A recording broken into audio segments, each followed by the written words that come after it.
होना चाहिए। फिर मित्र की तरह उसको प्रेम दो, मित्र की तरह उसके साथ में व्यवहार करो और मित्र की तरह उसके साथ में वार्तालाप भी करना चाहिए। 16 वर्षे पिता पुत्र मित्रवत समाचरित, यानी 16 साल के बाद में पिता और पुत्र, माँ और बेटी समान की तरह रहना चाहिए। तब उसका दुख आप जान सकते हो और मेरा दुख यानी माँ का दुख पुत्री जान सकती है या पिता का दुख पुत्र जान सकते हैं। इसलिए शास्त्रकार कहते हैं नीति के अनुसार चलना, नीति के अनुसार रहना। इसलिए हमारी संस्कृति महान है। इसलिए विदेशी लोग शांति के लिए, सुख के लिए, परिवार को देखने के लिए कहाँ आते हैं? अयोध्या में भी आते हैं, वृंदावन में भी आते हैं, पुष्कर में जाइए, वहां भी आपको विदेशी लोग आएंगे और हमारी जो परिवार की जो प्रेम है, परिवार की जो रचना है, उस रचना को देखने के लिए आते हैं।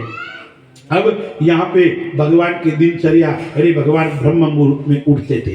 किसी भी जीवन में सुखी होना है तो ब्रह्म मुहूर्त में उठना चाहिए। यह भगवान की यहाँ दिनचर्या राजा परीक्षित को वेद व्यास जी महाराज ने कहा है, लिखा है। वही बात सुखदेव जी महाराज बता रहे हैं। क्या कह रहे हैं कि ब्राह्मे मूर्ति या निद्रा सा पुण्य क्षयकारिणी। ब्रह्म मुहूर्त में व्यक्ति जो सोता है उसका पाप सब बढ़ता है और उससे पुण्य की हानि होती है। फिर कहते हैं प्रातः काल उठने के बाद में सर्वप्रथम पृथ्वी की वंदन करना चाहिए। आग ऐसे करके कराग्रे वसते लक्ष्मी, करमूले सरस्वती, करमध्येत गोविंद, प्रभाते कर दर्शनम। परमात्मा को प्रथम याद करना चाहिए, फिर पृथ्वी को वंदन करना चाहिए। जो भगवान कर रहे थे वो सब यहाँ बता रहे हैं। फिर पृथ्वी को वंदन करना चाहिए, फिर माता पिता को प्रणाम करना चाहिए, गुरु का वंदन करना चाहिए। उसके बाद में जीवन को आरोग्यमय बनाने के लिए सूर्य नमस्कार भी करना चाहिए। और कहते हैं कसरत आदि, व्यायाम आदि भी कर सकते हो तो करना चाहिए, क्योंकि मन शुद्ध रहेगा परमात्मा की भक्ति करने से और तन शुद्ध रहेगा योग और व्यायाम करने से।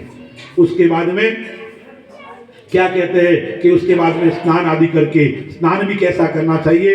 गंगा यमुना नदी आदि को याद करके स्नान करना चाहिए। अमावस्या आदि है तो काले तिल डालकर स्नान करना चाहिए।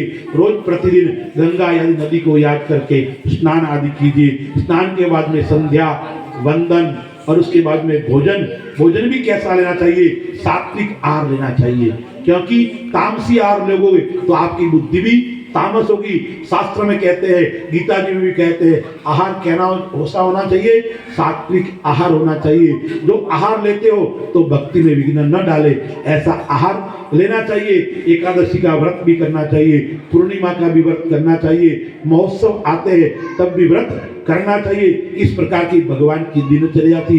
भगवान प्रतिदिन सायंकालीन अपने माता पिता के साथ में बैठते थे, माता की 5-10 मिनट सेवा भी करते थे, पिता से भी वार्तालाप करते थे, सुख दुख की परिवार की बातें करते थे। यानी देवकी और वसुदेव के साथ में रोज माता पिता के साथ में वो बैठते थे, कन्हैया देवकी और वसुदेव के साथ में। लेकिन आजकल क्या है, कलयुग के अंदर व्यक्ति माता पिता के साथ में कब बैठता है? देखिए, जब माता पिता वृद्ध होते हैं तब उनके साथ में सायंकाल या प्रातःकाल 20-25 मिनट उनको देना चाहिए। उनका सुख दुख, आपका भी यदि पीड़ा हो, क्योंकि वृद्ध होते हैं ना, उनको ज्ञान ज्यादा होता है, वृद्ध होते हैं उनको ज्यादा है। मैंने जीवन के अंदर जो देखे अनुभव और देखे हैं वो कौन बता पाएगा?